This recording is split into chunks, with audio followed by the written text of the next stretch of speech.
देखिए, निश्चित तौर पर उनकी कमी तो कोई पूरी नहीं कर सकता है। हमारे संगठन में वो कार्यकारी अध्यक्ष तो थे ही, साथ में मेरे पिता ने जब असंगठित इंटक की जिम्मेवारी देने का निर्णय लिया था, तो उसमें मनान साहब को उन्होंने सबसे पहली बार उन्होंने दिया। मनान साहब को पूरे असंगठित का प्रदेश अध्यक्ष उन्होंने बनाया था, और जब तक वो जीवित रहे वो पद उन्हीं के पास रहा। निश्चित तौर पर मनान साहब से हम लोग ने बहुत कुछ सीखा है। मनान साहब मेरे अभिभावक के रूप में थे, मेरे पिता के सहयोगी के रूप में थे, उनके भाई के रूप में थे, और हम लोग में एक पारिवारिक संबंध भी था। पारिवारिक संबंध होने पर प्यार भी था और विवाद भी हुआ था, लेकिन ऐसा नहीं है विवाद होने के चंद महीनों बाद ही वो विवाद भी सुलझ गया था। पूर्ण रूप से जैसे पहले रहते थे वैसे रहते थे। आज दुर्भाग्य से स्वर्गीय राजेंद्र बाबू भी आज हमारे बीच में नहीं है, और मरहूम मनान साहब भी नहीं, लेकिन उनके दोनों बड़े बेटे आज आप लोग के समक्ष हैं। और इतना जरूर मैं बोल सकता हूं, जो उन दोनों का संस्कार है कि जब तक जीवित रहेंगे हम दोनों भाई ऐसे ही रहेंगे। तो अपनी यूनियन में भी कुछ जगह देंगे क्या? निश्चित तौर पे ये मेरा यूनियन नहीं है, ये इनका भी यूनियन है। ये मेरा अकेले का यूनियन नहीं है, ये अकेले राजेंद्र बाबू का यूनियन नहीं था। ये मनान साहब का भी यूनियन था, ब्रजेंद्र बाबू का भी यूनियन था, ओपी लाल जी का भी यूनियन था, AK झा जी का भी यूनियन था, ये सभी का यूनियन था। उसके बाद वो जिम्मेवारी मुझे मिली। निश्चित तौर पर कि जहां पर भी वान मलिक जी को अपनी जिम्मेवारी का एहसास होगा, वो जिम्मेवारी वो बखूबी निभाएंगे। और जो भी हमारे सीनियर्स लीडर्स हैं, चाहे वो ब्रजेंद्र बाबू हों, चाहे वो AK झा साहब हों, चाहे वो जो भी सीनियर लीडर्स हों, उन सब से राय मशवरा करके जो भी हुमान भाई को, बॉबी भाई को उनके सहूलियत के अनुसार जो सही संगठन के लिए होगा, निश्चित तौर पर जिम्मेवारी भी देंगे और उनके साथ मिलकर काम भी करेंगे। धनबाद में एक जंग छिड़ा हुआ है राजनीतिक पॉलिटिकल रूप से, विधायक और सांसद, मतलब निरसा विधायक और सांसद लुलू महतो के बीच में विवाद छिड़ा हुआ है। नाम तो दिया हुआ है एलिवेटेड फ्लाईओवर। देखिए, मुझे लगता है कि ये शायद आखिरी जनप्रतिनिधि हैं अरूप चैटर्जी जी, जिनसे सांसद जी का विवाद हो रहा है। उससे पहले सभी जनप्रतिनिधियों से हो चुका है, चाहे उनके पार्टी के हों, चाहे उनके पार्टी के ना हो। तो मुझे नहीं लगता है कि मीडिया को एक ही चीज बार बार पूछना चाहिए कि ये क्यों होता है। ये सिर्फ इसलिए होता है क्योंकि शोषित, वंचित, गरीब, माटी का बेटा जो 40,000 करोड़ की संपत्ति रखा हो, जो 20-25 गाड़ियों से घूमता हो, वो सही है और बाद बाकी सब लोग गलत। विस्थापित का बेटा। तो मैं समझता हूं कि ये बात को बताने की जरूरत नहीं है।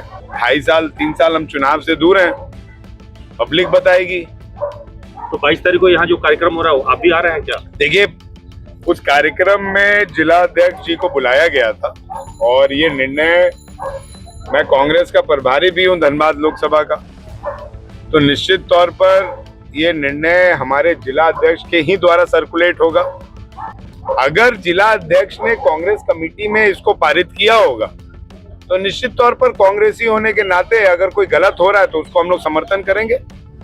लेकिन पहले तो जिला अध्यक्ष हमें बताएंगे कि हमें जाना है कि नहीं जाना है। कल उनकी मीटिंग हुई है अरूप दा और उनके तमाम सहयोगियों से, और इतना मुझे पता चला है कि ये जो बैठक, ये जो धरना है, वो हिंदुस्तान की झंडा, हिंदुस्तान के तिरंगे के नीचे इसको किया जाना है। अब हिंदुस्तान का तिरंगा का जब जहां तक बात आ जाता है, तो कांग्रेस पार्टी से बड़ा उस तिरंगे का सम्मान मैं नहीं समझता हूं कि कोई पार्टी या कार्यकर्ता कर सकता। कांग्रेस कार्यालय खुलने वाले के लिए भी आप प्रयास। निश्चित तौर पर देखिए, मैं फिर बोल रहा हूं और अभी भी बोल रहा हूं, मैंने अपने पिता का कसम खाया था, वो कसम पे आज भी हूं। समय लगता है बॉस, लेकिन कार्यालय तो खुलेगा, उसका चिंता जो मेरे विरोधी हैं या जो लोग हैं वो करना छोड़ दें, क्योंकि जब जीते जी उन्होंने मेरे पिता को सम्मान नहीं दिया, तो मैं अपने पिता का कसम खाऊं या अपने पिता के बारे में बात करूं, उससे उनको क्या फर्क पड़ता है? फर्क तो मुझे पड़ता है ना कि मेरे पिता ने जो मुझे सीख दे के गई है, उस सीख के तहत मैं कांग्रेस पार्टी के लिए खड़ा हूं कि नहीं।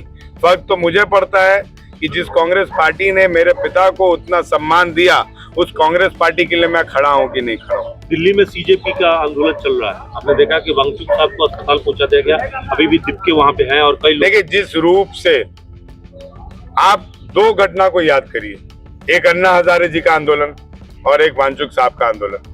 अन्ना हजारे जी का आंदोलन 1 महीना, 2 महीना, 3 महीना, 4 महीना, 5 महीना, 7 महीना, 8 महीना, 9 महीना तक चला, लेकिन उनको उठाने, उनको मारने कोई हिंदुस्तान की पुलिस नहीं है। हिंदुस्तान की पुलिस उनकी सुरक्षा में लगी हुई थी। और एक वांगचुक जी का आंदोलन चला जो अपने आप में एक लेजेंड है, सोनम वांगचुक अपने आप में एक लेजेंड है। उनको जिस तरीके से हिंदुस्तान की पुलिस उठा के ले जाती है, तो कहने को तो आप सीधे बोल सकते हैं कि आप अफगानिस्तान, पाकिस्तान के राज्य के तर पर, देश के निर्णय के तर पे आप जा रहे हैं कि आप विरोध कर ही नहीं सकते हैं। आप किसी चीज का विरोध कर रहे हैं, आपके ऊपर ईडी हो जाएगा, सीबीआई हो जाएगा, इनकम टैक्स हो जाएगा, आपको लोग रातों रात उठा लेंगे, आपका बुलडोजर से घर ढा दिया जाएगा। तो कब तक हम जाति और धर्म के नाम पर सरकार चुनते रहेंगे कि आम जनता की भी आवाजों को वो सरकार दबाते रहे? देखिए, आज का बयान तो मुझे नहीं मालूम है वो क्या दिए है, लेकिन जो वित्त मंत्री जी का विवाद चल रहा है, मैं समझता हूँ कि सही व्यक्ति होंगे के राजू जी, जो प्रभारी कांग्रेस पार्टी हैं, क्योंकि वो उनके ऊपर प्रभारी हैं। मैं तो प्रभारी हूँ नहीं वित्त मंत्रियों का, तो उनसे आप अगर ये बयान का लें तो जवाब लें तो मैं समझता हूँ ज्यादा अच्छा है। लेकिन मैं इतना जरूर कहूंगा कि जो भी विवाद, आप विवाद हो या आरोप हो, आप लगा किसके ऊपर रह रहे हैं? अपने सरकार के ही ऊपर। तो सरकार की चीजों को सरकार के मुखिया के समक्ष रखेंगे तो ज्यादा अच्छे से चीजें होंगी, या अगर मुखिया के समक्ष नहीं रख सकते हैं तो अपने प्रदेश अध्यक्ष के समक्ष रख दीजिए, तो शायद वो प्रदेश अध्यक्ष जी अपने बातों को सरकार के जो मुखिया हैं, आदरणीय हमारे मुख्यमंत्री हेमंत सोरेन जी, उनके तक पहुंचा दें। अगर वहां पे भी नहीं रख पा रहे हैं तो मंत्री हो या विधायक हो, आते तो वो सीएलपी के अंडर ही में है, तो विधायक दल के नेता के अंडर में रख दीजिए, तो वो अपनी बातों को, आपकी बातों को रख देंगे अगर आप नहीं रख पा रहे। लेकिन ये विवाद खत्म होना चाहिए। धनबाद का जो सीट है वो पारंपरिक रूप से कांग्रेस का सीट था, बीच में भाजपा ने जो है वो जीत दर्ज की थी, लेकिन फिर मनान साहब ने वो सीट को अपनी झोली में लाया। क्या मनान साहब के घर से या फिर से कांग्रेस के? देखिए, ये देखिए, जब भी धनबाद की राजनीति में कोई उम्मीदवार का जिक्र आएगा तो मैं तो समझता हूँ कि 1 जन्म क्या 7 जन्म तक मनान साहब के खानदान का नाम आएगा। लेकिन अभी बोलना बहुत प्री मैच्योरिटी है, क्योंकि अभी तो सदमे से ना खुद उनके बड़े बेटे बॉबी भाई, उमान भाई निकल पाए, ना छोटे बेटे निकल पाए। तो अभी तो घर में भी इन लोग सलाह मशवरा करेंगे घर को कैसे चलाना है, नहीं चलाना है, क्योंकि हमारे गार्जियन यहाँ रहते थे। जहां तक आपने बात किया, जब भी राजनीति का एक मापदंड तय किया जाएगा उसमें मनान साहब का जो ये घर है, इसके बिना धनबाद की राजनीति अधूरी होगी, इतना मैं जरूर हूँ। जेबीसीसीआई 12 होना है तो आप तो अभी नया लेबर कोड देख रहे हैं बॉस। आपको लगता है इतने आसानी से जेबीसीसीआई 12 दे देगा? आप देखिए, आपको समझना होगा, चाहे आप कैमरे के उस तरफ खड़े हो या कैमरे के इस तरफ मैं खड़ा हूँ। हम लोग ने सरकार चुनी है धर्म और जाति के आधार पर, हम लोग ने सरकार विकास के आधार पर नहीं चुनी है। तो ये सवाल जो आप लोग बार बार पूछते हैं विकास से संबंधित, तो ये आपको पूछना बंद करना चाहिए। और अगर जेबीसीसीआई अगर पूछना है कि होगा कि नहीं होगा, तो मैं समझता हूं कि जो धर्म के ठेकेदार हैं, जिन्होंने आपको भारतीय जनता पार्टी को वोट देने के लिए बोला था, उनसे जाकर आपको पूछना चाहिए कि भैया आपने भारतीय जनता पार्टी को वोट देने के लिए बोला, अब हे प्रभु, हे भगवान, हे पंडित जी, आप ये बता दीजिए कि जेबीसीसीआई 12 कब होगा। नारा तो यही था, जो राम को लाए हम उनको लाएंगे। कोल इंडिया का मजदूर पूछ रहा है 940, 930 का क्या होगा, ये पूछा जा रहा है।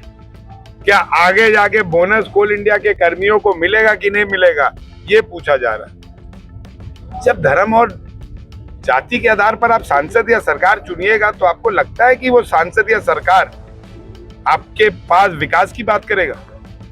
ये बेवकूफी है मेरे हिसाब से। बड़ा एक आंदोलन करेंगे आप लोग?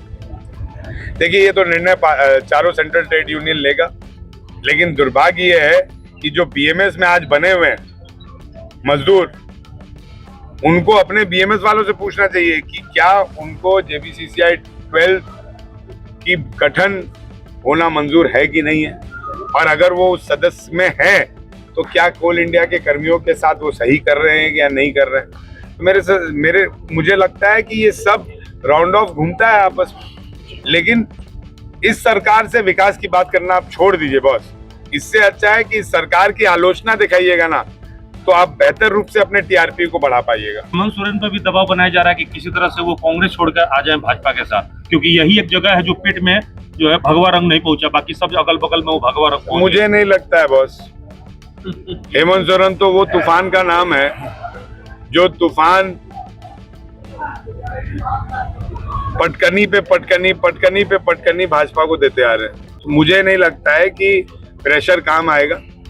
हेमंत सोरेन जी ने उस संघर्ष को झेला है, हेमंत सोरेन जी ने उस प्रताड़ना को झेला है, हेमंत सोरेन जी के परिवार ने झेला है। मुझे नहीं लगता है कि वो प्रेशर काम आएगा। हेमंत सोरेन जी की आइडियोलॉजी, उनके पार्टी की आइडियोलॉजी, गुरु जी की आइडियोलॉजी बहुत साफ है। हिंदू, मुस्लिम, सिख, ईसाई सब हैं आपस में भाई भाई। सारे जहां से अच्छा हिंदुस्तान हमारा, हम बुलबुले हैं इसकी, ये गुलदस्ता हमारा। तो ऑपरेशन लोटस काम नहीं आएगा। ये मैं तो बोल रहा हूँ ना, ये तो पहले भी वो लागू कर चुके थे, फेल हुए ना, फेल हुए। उस टाइम एक अनूप सिंह आया था सामने, अब बहुत अनूप सिंह खड़े हैं हेमंत सोरेन का साथ देने के लिए। जैसा कि आप सभी जानते हैं कि मरहूम मनान मलिक जी हमारे गार्जियन की तरह थे। मेरे ससुर जी जब मिनिस्टर थे, वो भी उस समय विधायक बनकर मिनिस्टर बने। हमारा पारिवारिक संबंध था। उसके बाद इलेक्शन में भी उन्होंने बहुत मदद की। उनकी तबीयत काफ़ी दिनों से ख़राब चल रही थी, मैं अक्सर आया करती थी।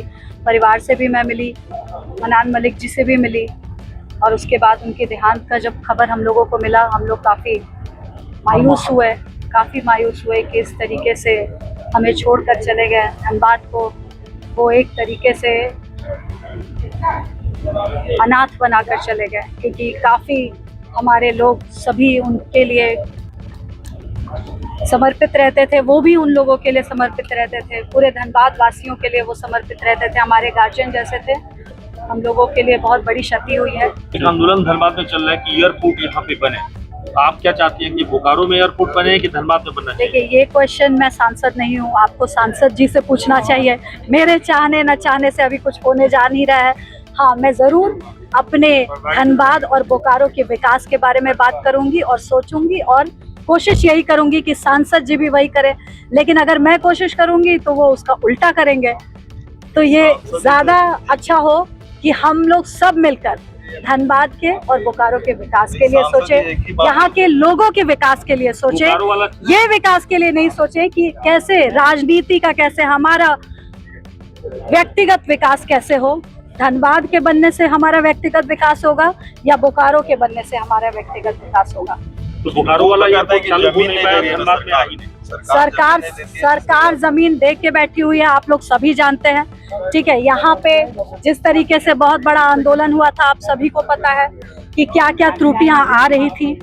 बोकारो में वो बनने दे नहीं रहे हैं, जो बन के तैयार है उसको वो बनने नहीं दे रहे हैं, उसको चालू होने नहीं दे रहे हैं। धनबाद के लोगों को भ्रमित करते हैं, धनबाद में आकर बोकारो में जाकर बोकारो के लोगों को भ्रमित करते हैं। मेरा ये मानना है, भैया आप कहीं तो बनाइए ताकि लोग उसका उपयोग कर सके। आज लोगों को दुर्गापुर जाना पड़ रहा है, आज लोगों को रांची जाना पड़ रहा है फ्लाइट लेने के लिए। फ्लाइट आजकल एयरपोर्ट एक सामान्य चीज है जो कॉमन पीपल उसका उपयोग करते हैं। एक व्यवसायी यहाँ पे ये सब देखिए, आपको भी पता है धनबाद और बोकारो व्यवसायियों का जगह है, तो लोग आते हैं जाते हैं। लोगों की बहुत बड़ी नीड है जो कि कभी पूरा हो जाना चाहिए था। आज हम उस युग में हैं जहां पर एक छोटे छोटे जगह पर हम लोग जगह जगह घूमते हैं, छोटे छोटे जगह पर एयरपोर्ट है, लेकिन इतना बड़ा धनबाद में हमारा एयरपोर्ट नहीं है, जो कि सेंटर भी इतना ध्यान दे रहा है कि धनबाद का जो रेवेन्यू है वो पूरी तरीके से हमें आना चाहिए। धनबाद से इतना रेवेन्यू जाने के बावजूद भी धनबाद वासियों को एयरपोर्ट नहीं दिया जा रहा है, तो ये हमारे सांसद की बहुत बड़ी कमी है, बहुत बड़ी कमी है। बहुत बहुत धन्यवाद।